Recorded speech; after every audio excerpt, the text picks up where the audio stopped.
turkeys are voting for Christmas. So this weekend, Football Index have done an absolute shocker and released some news that they are cancelling dividend payouts on everybody's open betting position. Something that the Football Index community hammered me for 2 weeks ago, saying would never happen. In this video, which you can find in the end screen of this video and in the link in the description down below. So let's take a look at that announcement now on screen. Okay, so here's the official announcement on screen from Football Index themselves. I would urge you to go and read that, check the details and information within, just to make sure you're absolutely crystal clear on it, especially if you've got money tied into their platform.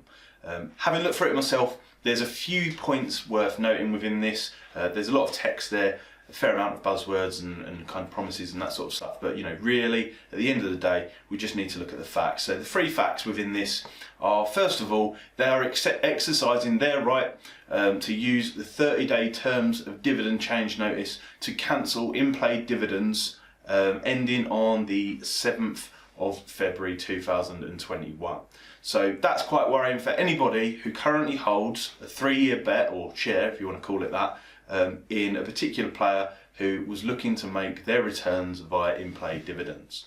Obviously, that big portion of people now are going on and sell them bets, but quite frankly, who wants to buy them? They're not getting in-play dividends on them. So that doesn't mean that there is no revenue on any players whatsoever going forward, as some people have already pointed out. It just means that specific players that you may have purchased for the purpose of the fact that you think they will generate in-play dividends are now worth a huge amount less, as stated by the platform. They're not paying out and you're going to shoulder the liability for that. A lot of people giving me stick for actually pointing that out.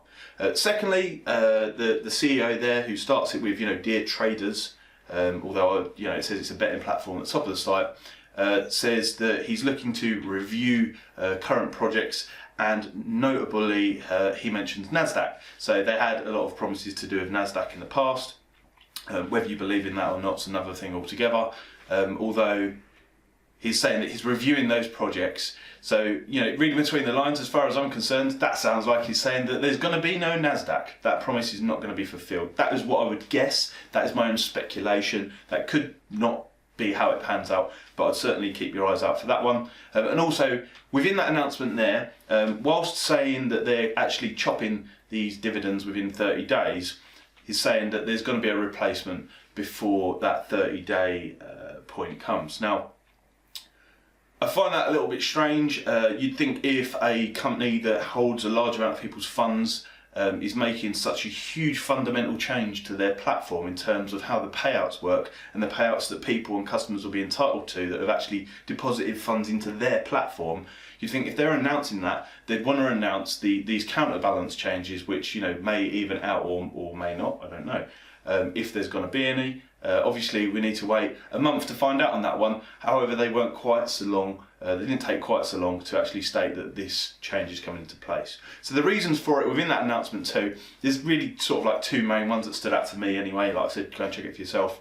First one being, the reason for this is traders' behaviour. So they're blaming the customers and the customers' behaviour on their exchange platform. At the end of the day, an exchange is just an exchange between people, so I don't see why that should really come into it if they're looking to be an exchange, which I think there's a lot of clouded misconception about. Are they an exchange?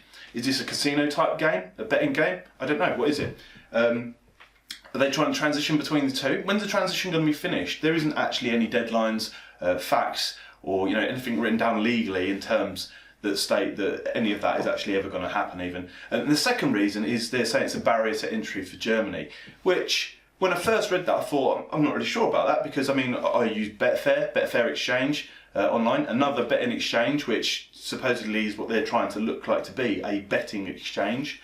And actually in Germany, Betfair is not legal. You can use a sportsbook in Germany, but you can't use Betfair Exchange in Germany. So I don't understand quite how why they've cited Germany as the reason. There may be something small that I haven't caught up on there.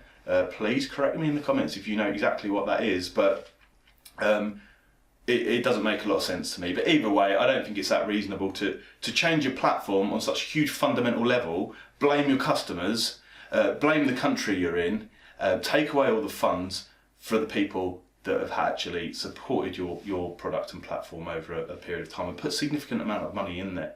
So I'm not reveling in this. Some people think that I'm quite happy to say, oh look, told you so, and that's not the case at all. I don't want to say told you so. There's this is real people and real money that's caught up in this.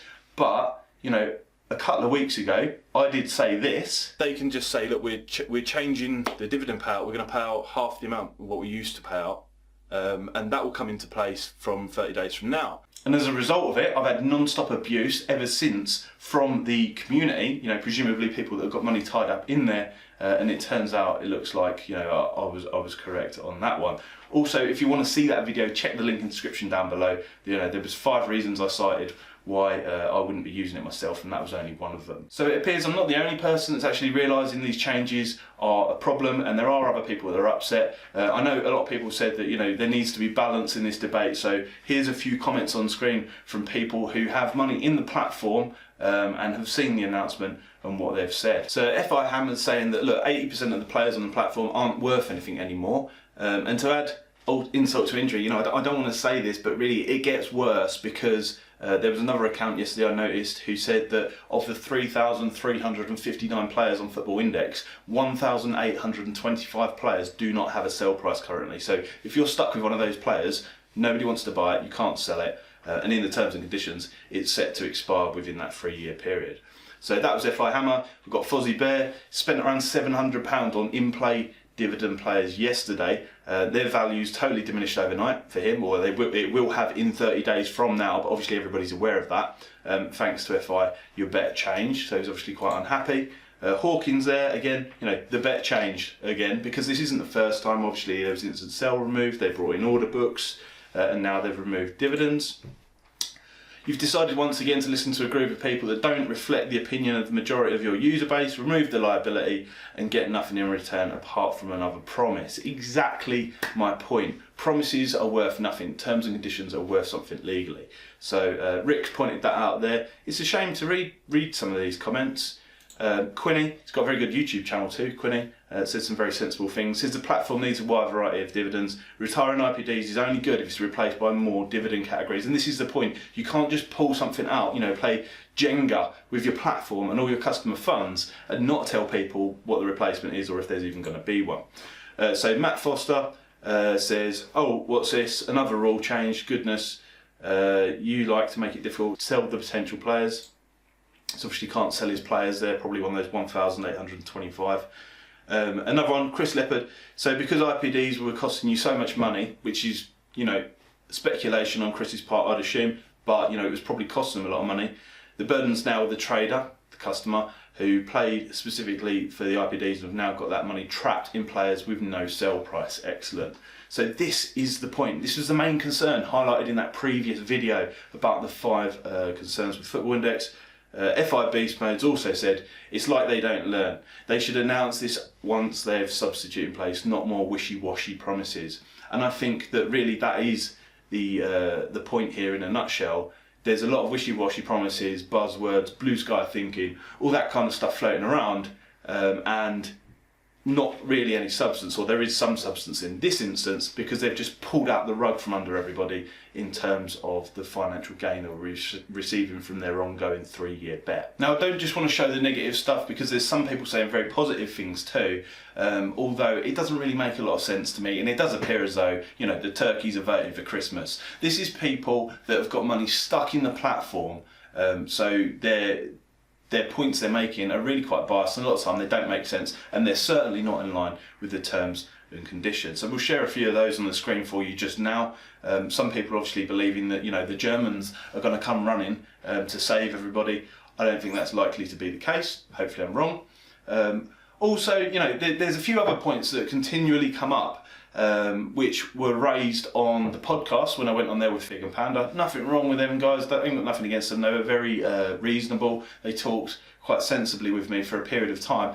Eventually they agreed with pretty much everything I had to say, I think. There was a couple of ludicrous things put out there, comparing a futures contract to a Football Index contract. One's a financial instrument, the other one's a bet.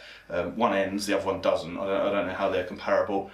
But also within that podcast, they, along with many others, said to me, you know, removing dividends would be suicide, they'll never do it, it's never happened before, and consumer rights will actually count for a lot more than their terms and conditions if that should happen. So now we're at that point in time, so I wonder how many people will actually quote consumer rights and, you know, take it up with the relevant bodies, because it's costing people a lot of money, this is, and I do have a lot of sympathy for them. So, you know, what can you do in this instance?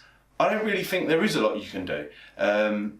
You could go to IBAS, you could go to the Gambling Commission, you could go to the Advertising Standards Authority if you think that maybe they've sent out a false message. But, you know, long and short of it is you agreed to these terms and conditions when you opened that contractual bet with Football Index on the day you deposited your money.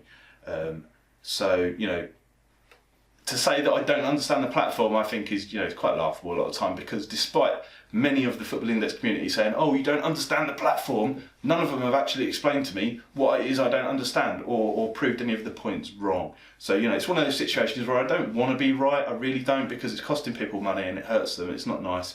But at the end of the day, I'm not the one that's sat here losing money, a large majority of them are, and I did try to warn people about this several weeks back with my previous video, which I've had non-stop abuse for ever since. So if you're interested in seeing that video, check it out on the end screen here. We'll put that there and a link in the description down below to see the original. Hopefully Football Index will improve things over the next month or so.